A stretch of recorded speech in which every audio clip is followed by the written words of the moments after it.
Leadership is a really important topic, and we need to understand who leads, how they lead, when they lead, why they lead change. Development is about change, change is about people, and people need to be led. I really believe this, and I think that it's something that we don't spend enough time on.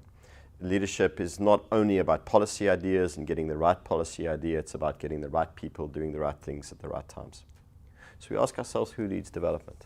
Well, some of the great development stories of the last century come out of East Asia, in South Korea, Singapore, Malaysia. In these stories, most people have related the story to one or two individuals.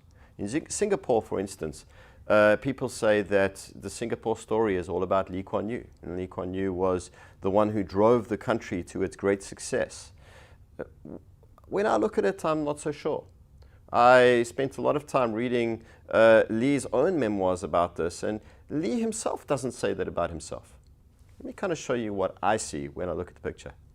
There are two major things that I want to focus on in the Singapore story that I think a lot of people will relate to Lee and say are important parts of the story. The one is the development of the Economic Development Board, and the other one is the creation of the Jurong Industrial Park. The Economic Development Board was responsible for a significant amount of the economic policy that helped the country to grow. The Jurong Industrial Park was where the country developed an industry around chemicals, around semiconductors, and a bunch of other things. And people often say, well, this was all about Lee Kuan Yew. Lee Kuan Yew did these things. That's not true. There was another person called Goh Keng Swee. And Goh Keng Swee was a friend from their teens, at least, with Lee Kuan Yew. He was someone who convinced Lee Kuan Yew to get into politics. He was someone who was with Lee Kuan Yew for a significant amount of the early years of Singapore's development. And Goh Keng Swee was someone who actually had the idea for the Jurong Industrial Park, for instance, not Lee Kuan Yew. But apart from Goh Keng Swee, there was another person called Albert Winsemius. And if you're asking yourself why that name doesn't sound like it's from the East, well, it isn't. He was Dutch. And Albert Winsemius was from the United Nations, and he was asked to go on a mission to Singapore in the early days of the Singapore state, and he developed a relationship with Lee Kuan Yew, and he became the main advisor for Lee Kuan Yew. And he was the person who said, I think you should create a thing called the Economic Development Board. When they did that, he also said, I want to bring someone along. His name is I.F. Tang. And I.F. Tang came as one of the advisors with Albert Winsemius right at the beginning. And ultimately, I.F. Tang became the head of the Economic Development Board. Very interesting. The ideas for these two things did not come from Lee Kuan Yew. Now, Lee Kuan Yew was definitely organizing them, bringing them together, convening them, authorizing them, empowering them. But the ideas came from other people. There was someone else called Chan Chin Bok.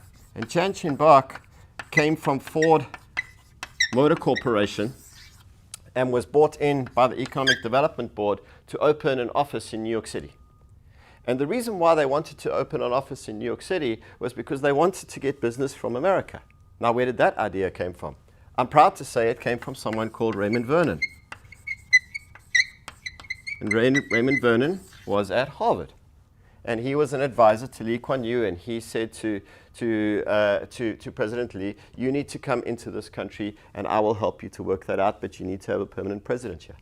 Chan Chin Bok was located here. He worked directly with I.F. Tang, and for a long period of time, they were trying to get business.